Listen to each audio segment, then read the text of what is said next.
बनाई इस एक दुनिया में न जाने कितनी दुनिया है। एक तरफ वो इंसान है जिनकी बेगम ने बिकनी पहनने की इच्छा की तो इस शख्स ने पूरा का पूरा आइलैंड ही खरीद लिया। जमाल अल नदक इस शख्स का नाम है, जिन्होंने अपनी बेगम के लिए कोई 418 करोड़ का आइलैंड खरीद लिया ताकि उनकी बेगम कंफर्टेबली बिकनी पहन के घूम सकें।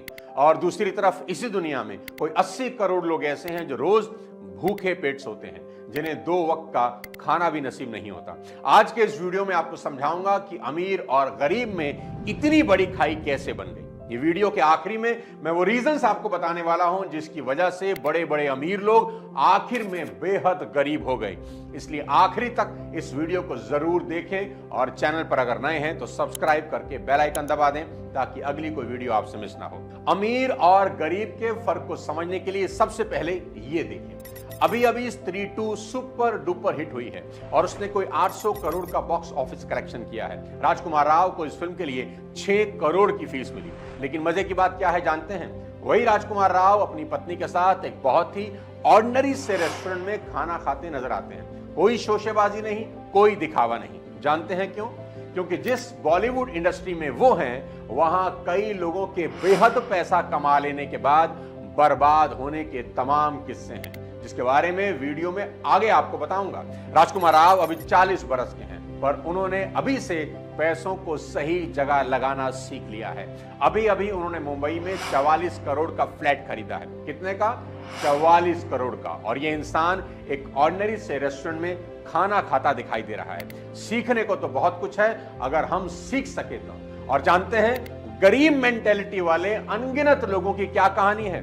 मैं बताता हूं। इन्हें जैसे ही कहीं से पैसे मिलते हैं या मिलने की उम्मीद भी होती है तो इनका दिमाग उसे खर्च करने के नए नए आइडियाज ढूंढने लगता है। मैं हमेशा बोलता आया हूं, आपकी इनकम पर सबसे पहला हक इन्वेस्टमेंट का है, आपके खर्चों का नहीं। इन्वेस्टमेंट करने के बाद बचे हुए पैसों को खर्च करना सीखना चाहिए, ना कि खर्च करने के बाद बचे पैसों को इन्वेस्ट करें। अमीर और गरीब का सबसे बड़ा फर्क यही है। अमीर सोच के लोग पहले इन्वेस्ट करते हैं और फिर खर्च, और गरीब सोच के लोग कहते हैं सब उड़ा दो, और एक दिन पैसा इन्हें उड़ा देता है। लेकिन जरा रुकें, जानते हैं राजकुमार राव ने वो फ्लैट खरीदा किससे है? जानवी कपूर से, जिन्होंने यही फ्लैट कुछ साल पहले 39 करोड़ का लिया था और आज 5 करोड़ के प्रॉफिट के बाद 44 करोड़ में बेच दिया। जिन स्टार किड्स की चर्चा आज सब जगह होती है, मैं बता देना चाहता हूं ये सभी पैसों को लेकर बेहद गंभीर हैं। पाई पाई बचाने की सोचते हैं। विश्वास नहीं होता ना? कोई बात नहीं, ये सुनिए। Because you wanted the cheaper hotel. She wanted to It was save half the 3,000. price. How much did you want to save? 3,000 rupees This was cheaper. 6,000 rupees, Janvi. That was 12,000. That's half. Wow, बहुत पैसे Okay, बचा लिए। and I just thought that we're gonna hardly be in the room. I only One came minute. back at Can noon. you go back? You chose the hotel that was 6,000 rupees cheaper. Okay, so and Yes, then I was also 6,000 rupees in total. Okay. ठीक है, Because आपको बहुत- there was no heater in the room. there was no hero. Janhvi Kapoor ने coffee with करण के हाल ही के एक episode में बताया कि वो और सारा अली खान केदारनाथ ट्रिप पर गए और सारा अली खान ने केदारनाथ में एक बेहद ऑर्डिनरी सा होटल बुक करवाया जिसमें हीटर तक नहीं था, जबकि केदारनाथ में काफी ठंड पड़ती है। और सारा ने ऐसा इसलिए किया क्योंकि उनको होटल सिर्फ 3 से 4 घंटे के लिए ही चाहिए था। ऐसे में महंगा होटल बुक करके वो पैसे बर्बाद नहीं करना चाहती थी, जबकि उनके पिता सैफ अली खान के पास 5,000 करोड़ की संपत्ति है और वो खुद भी एक सक्सेसफुल एक्ट्रेस हैं। सीखने की बात वही है, कोई शोशेबाजी नहीं, कोई दिखावा नहीं। कुछ लोग सोच रहे होंगे अगर इतने पैसे हमारे पास होते तो हम साला होटल ही खरीद लेते। बस यही फर्क तो समझना है। ऐसे ही एक बेहद हैरान करने वाली खबर अब आपको बताता हूं, शायद आप विश्वास ना करें। शर्मिला टैगोर जो सैफ अली खान की मां हैं, उनके बारे में यह पता लगा कि वो अपने पटौदी हाउस का व्हाइट वॉश नहीं करवाती, सिर्फ पानी से ही क्लीन करवाती हैं, जस्ट टू सेव मनी। वही पटौदी हाउस जहां कई बड़ी बड़ी फिल्मों की शूटिंग भी होती है और शर्मिला टैगोर को इनका अच्छा खासा किराया मिलता है, फिर भी वो अननेसेसरी पैसा नहीं खर्च करना चाहती। साथियों, ये सभी एग्जाम्पल आप सबको देने का एक ही कारण है। मैं आपको बता देना चाहता हूं कि अमीर और गरीब के बीच सबसे बड़ा फर्क यह है कि पैसा आने पर अमीर लोग लग्जरी की चीजें सबसे बाद में खरीद रहे हैं और इन्वेस्ट पहले कर रहे हैं, जबकि गरीब लोग लग्जरी की चीजें सबसे पहले खरीद रहे हैं और बाद में इन्वेस्ट करने को कुछ बचता ही नहीं। समझाता हूं कैसे। 20 सितंबर को भारत में आईफोन 16 लॉन्च होता है। आईफोन 16 के लॉन्च के दौरान लोगों की लंबी लंबी कतारें एप्पल स्टोर के बाहर लगी देखी गई, जैसे भंडारे पर मंदिरों के आगे फ्री हलवा पूड़ी की लाइन होती है। अभी एक लड़के का वीडियो वायरल हो रहा था जिसकी गरीब फूल बेचने वाली मां ने उसे आईफोन खरीद कर दिया क्योंकि उसने खाना छोड़ दिया था। फूल पत्ती हम बेचीला भैया, ये खाली हमसे 3 दिन से खाना ना खाता हूँ। अच्छा, ये खाना नहीं खा रहे, आईफोन के लिए खाना नहीं खा रहे? नहीं। अरे भाई, कुछ तो शर्म करो। जिन सेलिब्रिटीज की मूवी टिकट लेकर देखने जाते हो उनसे ही सीख लो पैसों का सही इस्तेमाल कैसे करना चाहिए। एक रिसर्च ये कह रही है कि भारत में 80% आईफोन ईएमआई पर बिकते हैं, यानी उधार में लग्जरी खरीदने की सनक। अभी खरीदो और बाद में चुकाओ, इस थॉट प्रोसेस ने गरीब को और गरीबी की गर्त में धकेल रखा है।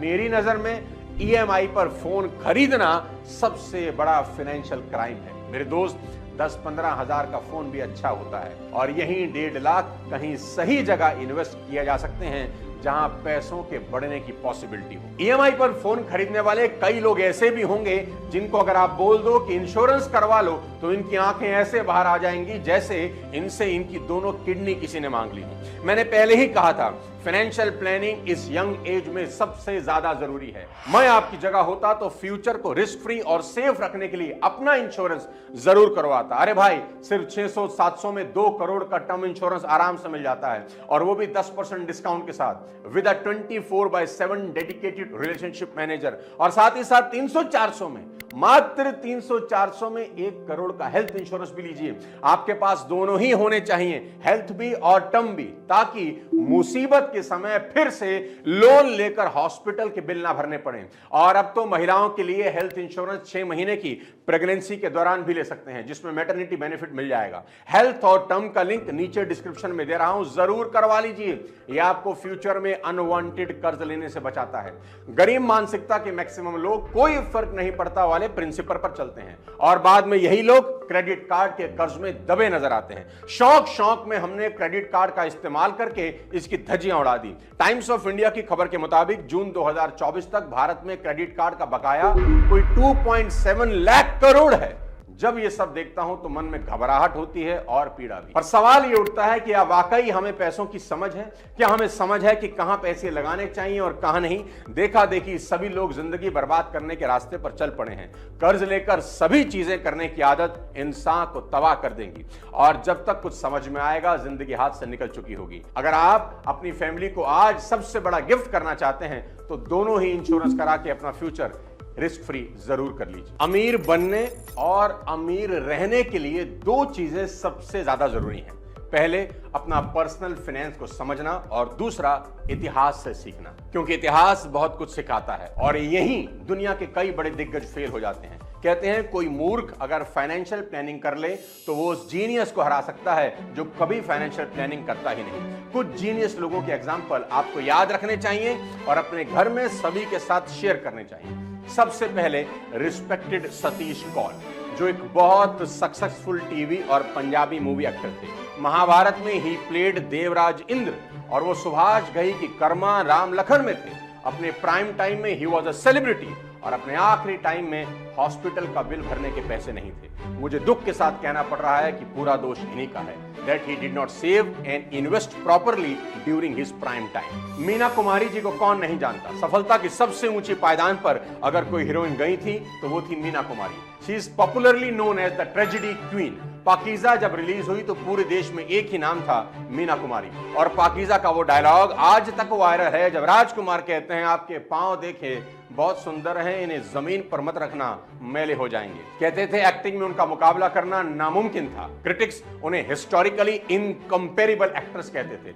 33 साल का लंबा फिल्मी करियर, एक से बढ़कर एक सुपरहिट फिल्में उन्होंने की। साहिब बीबी और गुलाम, पाकीज़ा, बैजू बावरा, 4 बार फिल्म फेयर अवार्ड मिला। Despite having such a fantastic film career, Indian cinema का ये चमकता सितारा died penniless with not even enough money to pay her hospital bills. उनके पास हॉस्पिटल के बिल भरने तक के पैसे नहीं थे। दिक्कत फिर से वही, लैक ऑफ फाइनेंशियल प्लानिंग। और ये कहानी सिर्फ हिंदुस्तान की ही नहीं है, पूरी दुनिया ऐसे तमाम उदाहरण से भरी पड़ी है। We have celebrities like Boris Becker, जिन्होंने $130 मिलियन अपने करियर में कमाए पर दिवालिया हो गए। ऐसे ही Mike Tyson, the most famous boxer of all the time, went bankrupt due to his poor money management skills. Diego Maradona को कौन नहीं जानता, was one of the highest paid athletes in the world, but he died poor and almost nothing left in his bank account. सबके साथ वही दिक्कत, lack of financial planning। दोस्तों, जागने का वक्त आ चुका है, इग्नोरेंस में जीना बंद करना ही होगा। आज हम ऑब्जर्व करें और इनकी गलतियों से सीखें और अपनी लाइफ को बेटर बना लें। इन सब ने कुछ कॉमन मिस्टेक करी जो हमको हमारी लाइफ पे कभी नहीं करनी चाहिए। मैं ऐसी 5 गलतियां आपको बताने जा रहा हूं जिसने अमीर होने के बाद फिर से इन लोगों को गरीबी के अंधकार में धकेल दिया। सबसे पहले ये सब के सब मान के चल रहे थे कि इनकी जो कमाई आज है वो हमेशा रहेगी और अंधाधुन खर्च कर रहे थे, पैसा उड़ा रहे थे। इनको कहां पता था एक दिन पैसा इनको उड़ा देगा। मैं हमेशा कहता हूं कि हर दिन ना होत एक समान, कि सभी दिन एक जैसे नहीं होते। पैसा जिन लोगों के हाथ की मैल होता है ना, एक दिन उनके हाथ सिर्फ मैल ही बचती है। इसलिए अपने पैसों को हमेशा तोल के ही खर्च करिए। दूसरी गलती जो इन सभी ने की, इन सब का रिस्क मैनेजमेंट बिल्कुल ही पुअर था और फ्यूचर के लिए सोचना तो शायद इनकी डिक्शनरी में ही नहीं था। आज में जियो कल किसने देखा है, इस फिलॉसफी ने अच्छे खासे लोगों की वाट लगा दी।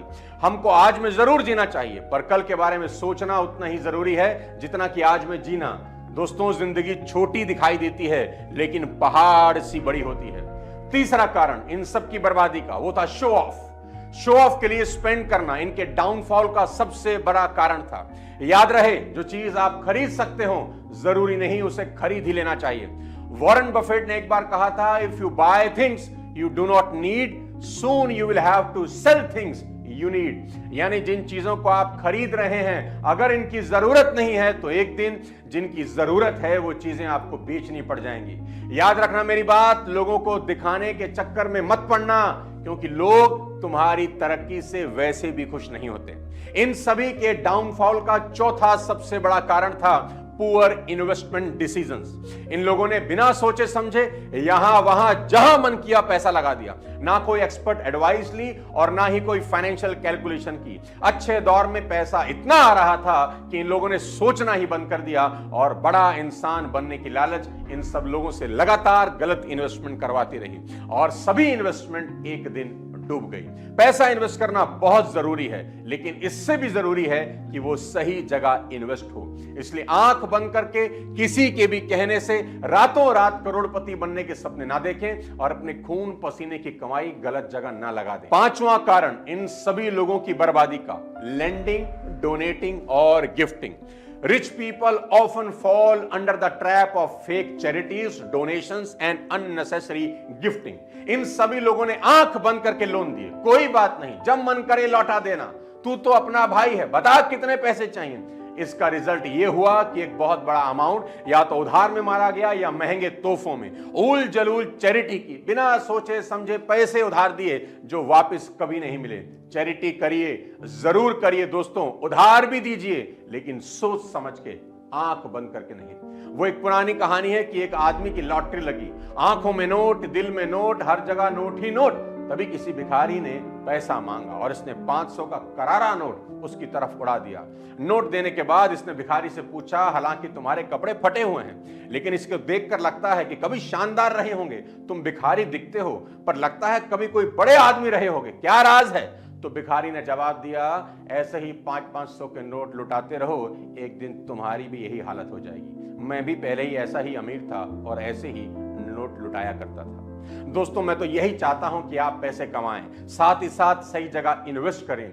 देश को सिर्फ अर्न करने वाले लोगों की नहीं, सेव और इन्वेस्ट करने वाले लोगों की भी जरूरत है।